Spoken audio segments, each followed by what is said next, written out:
morning, church. I thank you for the opportunity to bring a lesson to you from God's Word this morning. We have seen the transition of the seasons, and the weather is turning colder, and that only means one thing, that even colder weather and the white stuff will be on the way. This morning I want to speak to you about how Philip and Nathaniel were called to follow Jesus.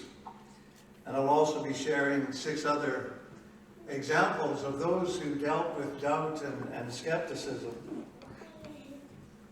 I'm going to be sharing scriptures from the Bible, from some thoughts from the devos that I've gone through, and from some articles that I've read. And right now I bet you're feeling skeptical about my ability to do that. I want to share a short story with you about a devoutly religious man who was caught in a flood. And even though he had deep faith, he was still skeptical in his faith walk. So as the water was rising around his house, he makes his way up to the 2nd story of his house, and he's looking out of the window. And a man in a rowboat comes by and says, "Jump in, I can save you." The religious man replies, "No, it's okay. God will save me." The waters continue to rise, and he makes his way onto the roof of his house. A police boat comes by, and an officer shouts, "Climb in, we can save you." The man again replies, "No, it's okay. God's going to save me." The flood waters cover the house. The rescue helicopter lowers a rope from above and says, "Grab the rope, we'll pull you up." The man says, "It's okay. God's going to save me." The man is carried off in the water, and he drowns. When he gets to heaven, he asks God, "Lord, I was so faithful. Why didn't you save me?" And God replies, "What are you talking about? I sent you 2 boats and a helicopter." And I think sometimes in our faith walk, we can be so skeptical that we miss those things that God is doing for us that we fail to recognize because of our doubt and our skepticism. So as I like to do, I want to share the meaning of 4 words: skepticism, confess, boldly, and then proclaim. And these are all from the Oxford Dictionary. Skepticism, a skeptical attitude or temper, doubt, questioning, doubt or unbelief with regard to a religion, especially Christianity. Confess, to acknowledge or to avow a fault or a crime, weakness by way of revelation. To own or admit as true, concede, grant. Boldly, without hesitation or fear in the face of risk or danger. Courageously, without worrying, and I see I missed the word no. There should be no worry on the slide. I guess I was typing so fast my laptop couldn't keep up. That's my story. So without worrying about the opinion or judgment of others. And proclaim, to announce or declare in an official or formal manner. To advertise. To announce or declare in an open or ostentatious way. To extol or praise publicly. As in, let them proclaim the Lord. The phrase from skepticism to confession generally describes a profound personal journey or transition from a state of doubt, questioning, or unbelief to one of clear admission, acknowledgement, or declaration of faith. This transition can occur in different contexts. The first one, a religious or spiritual context. This is a common application of the phrase. It refers to the journey of an individual who initially harbors significant doubts about religious principles or practices or the existence of God even, but who through study and personal experience or prayer eventually comes to a firm and public declaration of faith. That would be confession. The confession here refers to acknowledging one's sinfulness and receiving forgiveness, and thus restoring relationship with God and the community. There's a philosophical context. The phrase might also relate to a philosophical journey where an individual moves from a position of radical doubt about all knowledge claims, this is called philosophical skepticism, to a point of accepting certain truths or an identifiable set of beliefs. And then there's a secular or personal context. In a general sense, it can describe any situation where a person who initially questioned or doubted a certain idea, truth, or their own actions eventually admits the truth about their wrongdoing. For example, a confession of love after being skeptical about relationships. So in summary, the phrase highlights a significant internal and often external shift from uncertainty and questioning to an air of certainty and open acknowledgement. A few months ago, I was reading a daily devotional on following Jesus. And at one point, there was an encouragement for the reader to ask themselves two very simple questions. Why am I a Christian? Why do I follow Jesus? Now, these are very basic questions, but they're very important questions.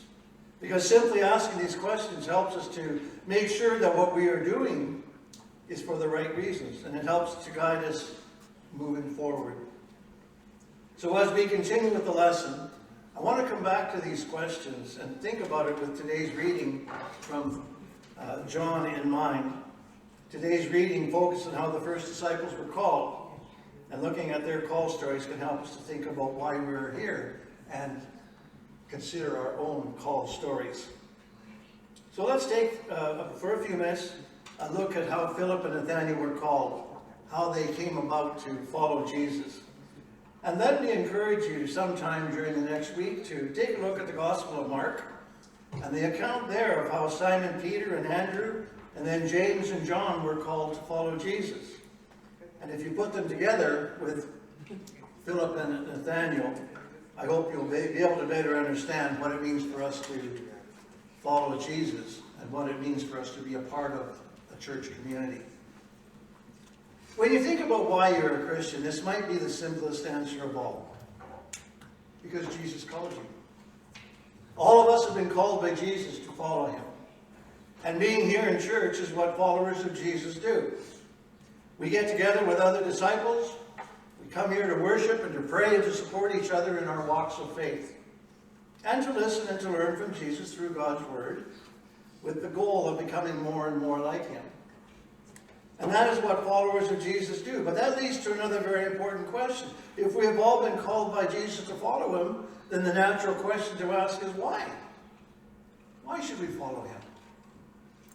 And that too is a question that we can wrestle with as we study the call stories of the disciples. So let's take a look at two of these stories, starting with Philip. Today's reading tells us that Jesus decided to go to Galilee. He found Philip, and he said to him, "Follow me." Jesus found Philip. That's how it began for Philip. And in a way for us, we are here, you might say, because Jesus found us. Yes, I know that we answered the gospel call, but it was Jesus that was making that call. Jesus found us. We're not here simply because we decided we wanted to be here. No, we're here because of Jesus. And in fact, we are Christians for that same reason, because Jesus found us and he invited us to follow him. It's good to remember this, that we have been called together, or been called by Jesus and gathered together for a purpose, just as those very first disciples were called and gathered together. You see, Jesus had a plan. He knew what he was doing. And he went and he found Philip, along with the other disciples. And he began the community that would become the church. Jesus went and found ordinary people like you and me, and he began this new community. And the only thing that those first followers had in common was that Jesus found them.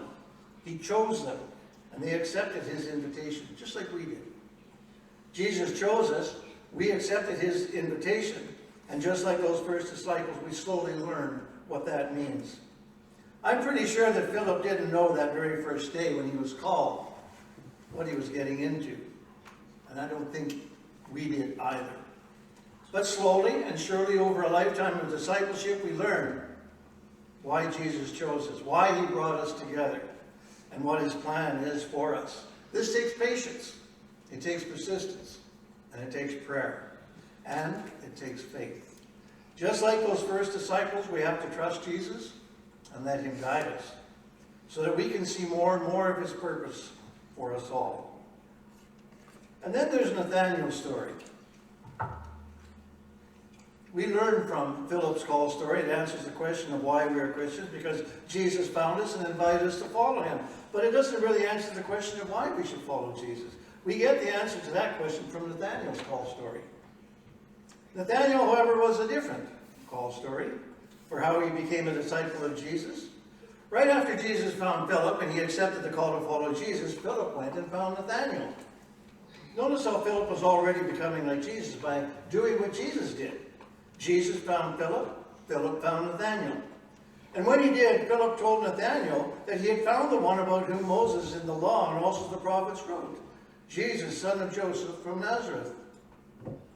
Nathanael protests with his famous response, can anything good come out of Nazareth? Philip is convinced right away that Jesus is the Messiah, the promised one to the people of Israel. And that's the reason enough to follow Jesus in Philip's mind. But Nathanael is not so sure.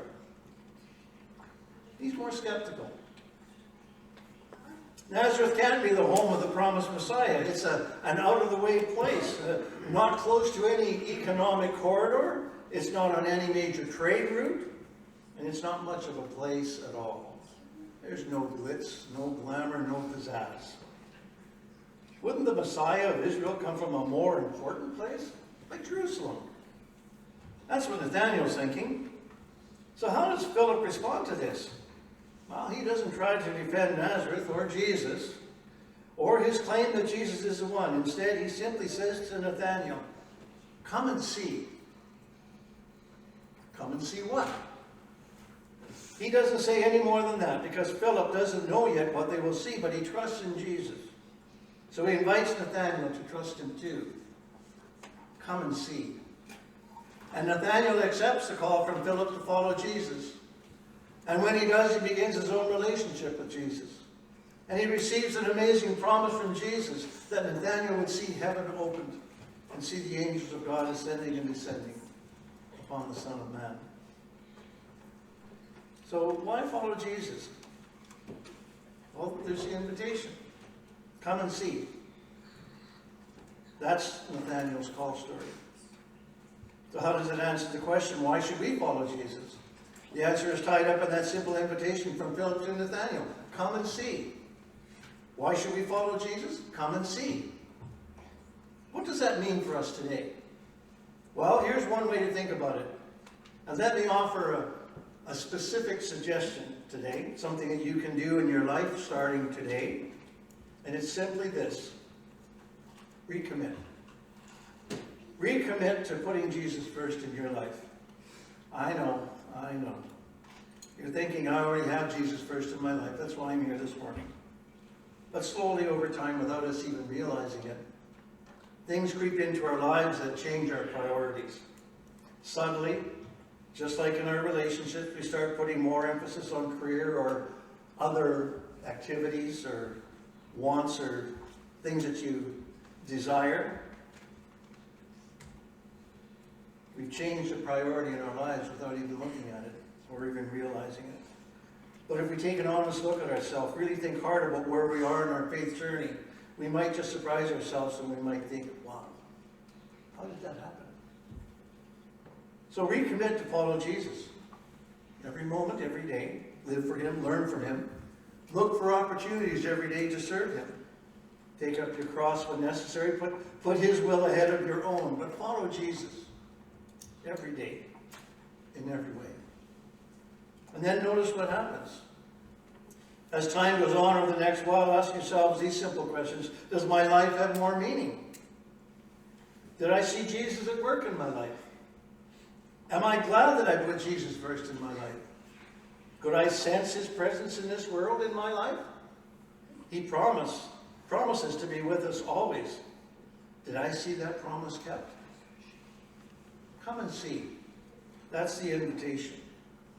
Come and see. And when you do, You will rediscover why it is so important to put Jesus first and to follow him.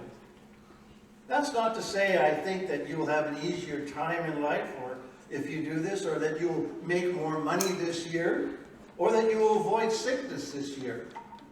No, that's not it. But I do think that you will be able to sense our Lord's presence in your life in a more real way if you do this. I do believe that your life will have more meaning this year, but the only way to find out is to put Jesus first. First and above everything else. So putting Jesus first, I just want to back up just for a minute. Just say a little bit more about what it means to put Jesus first in our life. It means, of course, that nothing else can come before Jesus, not even our families. Although when we put Jesus first, it almost always means we spend more time with our families. We make our homes places of love and sanctuaries from the world where compassion and forgiveness are always found. Putting Jesus first can cause tension at times in our families. Jesus warns us about that. But more often, putting Jesus first is a great gift and blessing to our families and to our friends, to our communities, and to the world. Putting Jesus first also means that the church will have a prominent place in our life. Church is how Jesus intends for us to follow him. We can't faithfully follow Jesus without being active in the church or the community that we live, the church community that he founded. That doesn't mean that we should join every church committee and every church ministry. I think nobody has the energy for that. But it does mean putting Jesus first. It means remembering the Sabbath, setting a day aside for worship and rest. It does mean looking for ways to learn more about him in Sunday school and in Bible study and in our own daily devotional reading, study, and prayer. And putting Jesus first might also mean that it probably does mean spending time praying and reflecting on what our unique gifts are and how those gifts can be used to serve the church, those gifts to be used to serve our communities. All of us have gifts. We don't just have one gift. God has blessed us with many gifts, and we must use them in blessing others in order to bring honor and glory and awareness to God. It means giving our time, our talent, and our treasure to the church, putting our effort into those ministries, dedicating to serving those who are in need. Putting Jesus first also means learning from Jesus how to serve others, following his example. It means striving for justice and peace in our world. But putting Jesus first is ultimately going to mean something different for each of us. What it means to me won't mean the same to you, because we are all wired differently. And only you and Jesus can figure out what it will mean for you. But I invite you to recommit to doing this. I invite you to try following Jesus in this way, and at the end of the day, let's say in the next 3 months, ask yourself what difference it's made and where you saw Jesus at work in your life. The only way to find out is to do as Philip suggested to Nathanael all those years ago. Come, follow Jesus, and see. See what wonderful things happen when you put Jesus first in your life. So let's do this faithfully to the glory of God. So that's the shortened version of Philip and Nathanael's call story. I know there's many lessons that we could dig out of their call stories, but I want to leave it right there for this morning. I want to move on and share examples of people who experienced doubt in the Bible. Doubts about God can be very hard to talk about. We're private people. For many Christians, doubt can feel like it's a threat to their faith, to their identity. And while doubt can feel scary, we don't need to be afraid of our doubts. Why? Well, because doubt is a normal part of faith. How do we know it's normal? Well, just look at the Bible. The Bible is full of people who express doubts about God's plan.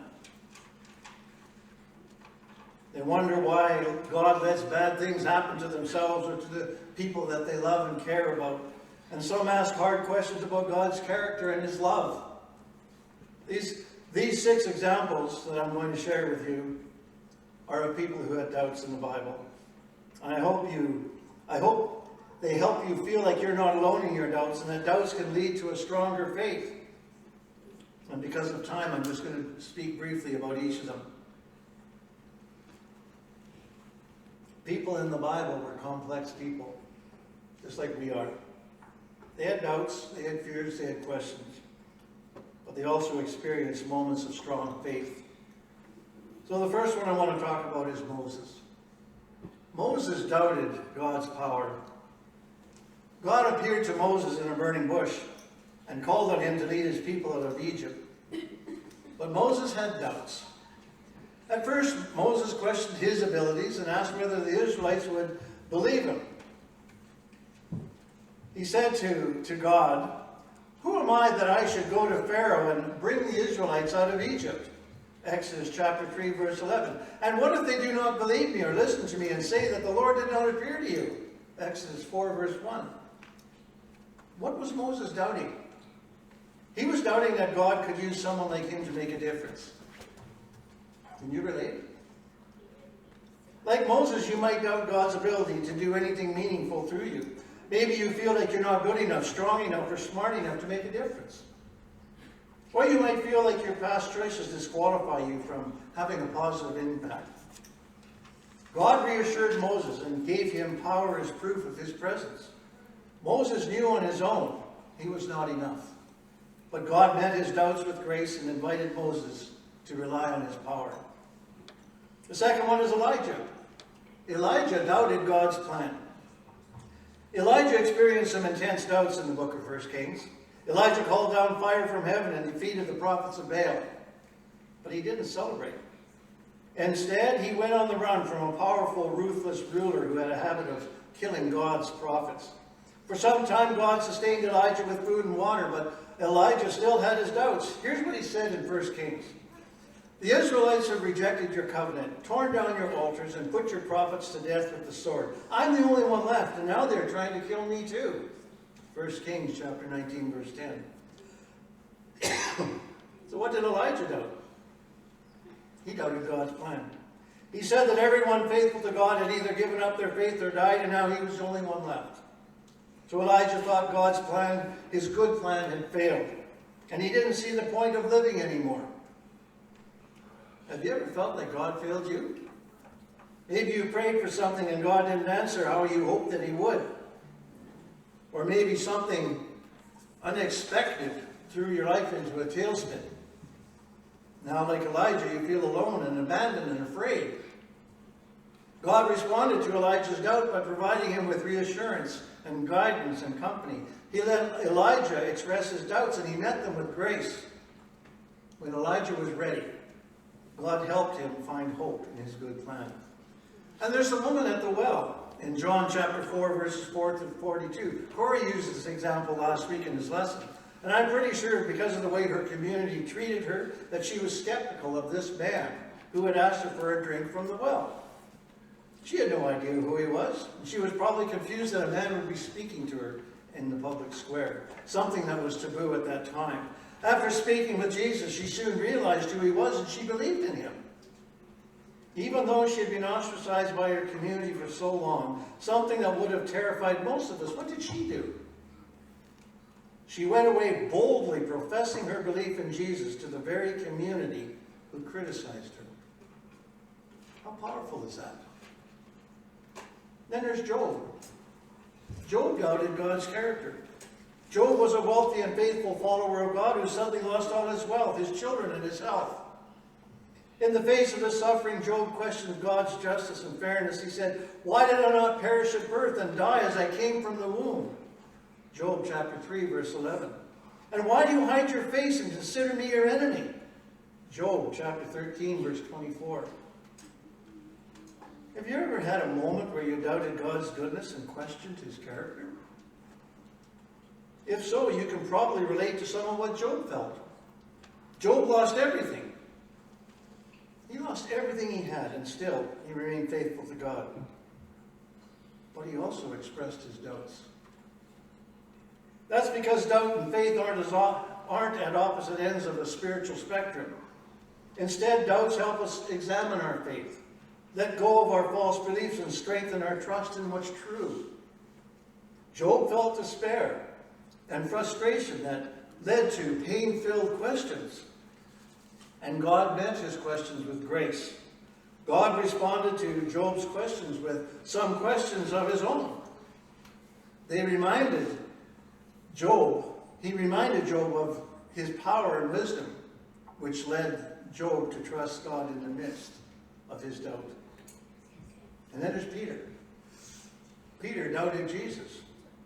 In the New Testament, we meet Peter, one of Jesus' closest disciples, and yet Peter doubted Jesus at a few crucial moments. On the night of his arrest, Jesus told his disciples that all of them would desert him. Peter, known for being very confident, declared that he would never betray Jesus. However, later that night when Jesus was arrested, Peter denied knowing him 3 times. Why did Peter deny knowing Jesus? We're not totally sure, but it's likely that Peter experienced some doubts about Jesus. Throughout Jesus' ministry, Peter seemed to carry some false beliefs about God's plan. He thought that Jesus came to set up a kingdom on earth that would rule over all nations. Perhaps he believed that Jesus would use his divine power to get revenge on his enemies. Jesus' arrest confronted his false beliefs and led him to deny knowing Jesus. See, doubt is a tool God uses to confront, to refine, and to rework our beliefs to better align with his. But doubt is also a tool that Satan uses to separate us from God, to keep us from doing his will in our lives, to keep us from using our gifts to glorify God. We need to understand which is which. It's easy to let false beliefs slip into our faith, but how do we know if our beliefs are false? Simple. We read and reread the stories of Jesus. Jesus shows us what God is like. If our beliefs don't line up with the words and actions of Jesus, then we have some room to grow. That's why doubt can be so helpful. Doubt is a tool God uses to confront and refine and rework our beliefs to better align with his will.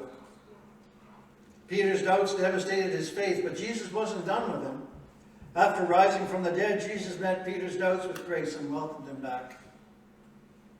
Doubt can feel disturbing, but it's what Peter needed to confront his false beliefs.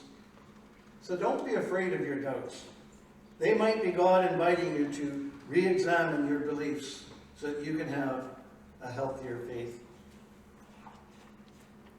And then we have Thomas, doubting Thomas. I'm always amazed at how things line up in the service. And Darcy, thank you very much for leading Thomas' song. Fits in perfectly here. Doubting Thomas, as he is known, asked for a sign. Probably the most famous of doubt in the Bible is Thomas, or as he's often called, Doubting Thomas. In the book of John, Jesus appeared to some of his disciples after his death and his resurrection, but Thomas wasn't there. So when the other disciples told Thomas they'd seen Jesus, he didn't believe them. He said, unless I see the nail marks in his hands and put my finger where the nails were and put my hand into his side, I will not believe. It's found in John chapter 20, verse 25. A week later, Jesus appeared to the disciples again, but this time with Thomas present. Jesus offered Thomas the opportunity to touch his wounds and gently encouraged him to stop doubting and believe. And Thomas declared his faith in Jesus. While Thomas's doubt is sometimes seen as a weakness, it can also be seen as a strength. His skepticism is relatable. Resurrections don't happen every day. And maybe you, like Thomas, have some doubts about the miraculous events in the Bible and have trouble trusting a God that you can't fully understand. But Thomas kept showing up. Even in his doubt, he continued to meet with his fellow followers of Jesus. And eventually Jesus showed up. When Jesus arrived, he didn't criticize Thomas's doubts. Instead, he approached Thomas and he let him touch his hands. Doubt is natural. But don't let doubt make you feel like you need to isolate yourself from followers of Jesus. When you don't feel God or you question his presence, keep showing up. God isn't mad at you for having doubts. And if you continue pursuing him, he'll make himself known to you.